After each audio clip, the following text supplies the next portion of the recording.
As part of BBB's Give.org Building Trust series, we're here today with Mariah Smith, board member and development director, No One Left Behind.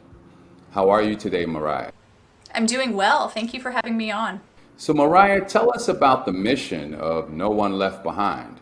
So, for years, No One Left Behind has been involved in the process of assisting our Afghan and Iraqi special immigrant visa recipients. And these are the folks that worked with the U.S. military in Iraq and Afghanistan and then were eligible for a program called the Special Immigrant Visa that allows them to come to the U.S. as permanent residents and work towards their citizenship. So for years we've been helping them with resettlement to the U.S., but we shifted just a few weeks ago to helping them evacuate from Afghanistan. Well, I was going to say that mission couldn't be any more timely than it is right now, and this question coming up is going to feel a little intuitive, but what keeps you up at night? I have been up all night for the past several days. The need to help our Afghan partners right now with the fall of Kabul and the control of the Taliban over Afghanistan is on a massive humanitarian scale. We went from helping just several hundred people a year resettle in the United States to, in the past 2 weeks, we've started helping thousands and thousands of at-risk Afghans that are reaching out for help in leaving Afghanistan. Well, I was going to ask you about COVID, and I'm sure that's had an impact on you, but I don't think there's anything that could be more impactful than the recent pullout of the American troops from Afghanistan. But what do you see now that all this is happening? How has this really changed your organization and its ability to deliver on its mission? In last year, in 2020, we did see a dramatic increase in need for families that were newly arrived to the United States because of COVID. It was very difficult to find work. The same challenges that a lot of American citizens were facing, our new Afghan visa recipients were facing as well. So our mission shifted in 2020 to helping them directly with things like food, job assistance. In the past few weeks, with the fall of Afghanistan, we have seen a tremendous outreach by donors and other Americans willing to give to our mission to help Afghan allies. And originally we were buying commercial tickets to allow people to leave Afghanistan before Kabul went under the control of the Taliban and the Kabul airport was shut down.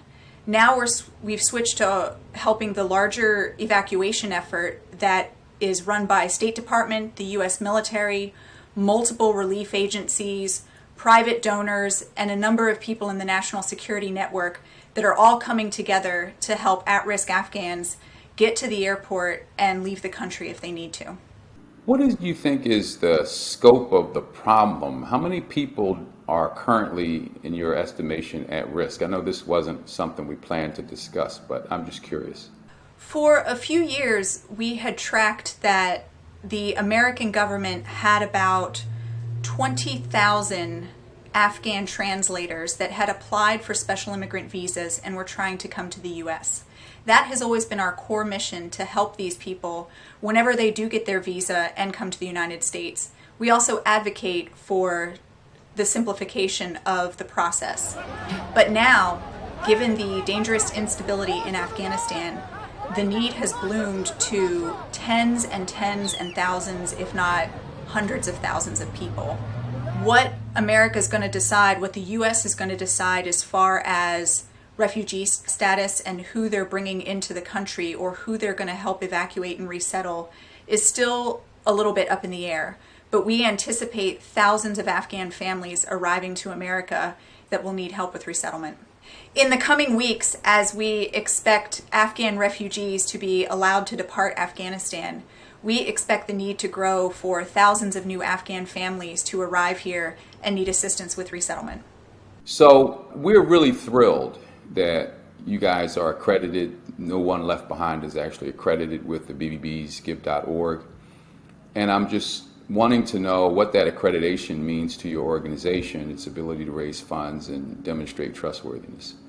The accreditation from BBB has been incredibly important to our credibility and our ability to raise funds, particularly right now where things are moving so fast in the past few weeks with the instability in Afghanistan and the rapid growth of our mission.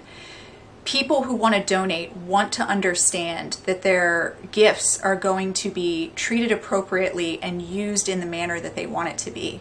And we recognize the requirements to achieve a BBB certification, and we're so proud to have one because it's an instant credibility check that our donors and interested investors can look at and understand that we're a trustworthy organization. Well, listen, I want to thank you for spending some time with me to share the work of No One Left Behind. And as you go through this really difficult period in our world's history, I wish you continued success in achieving that goal. Thank you, Art. Thank you very much.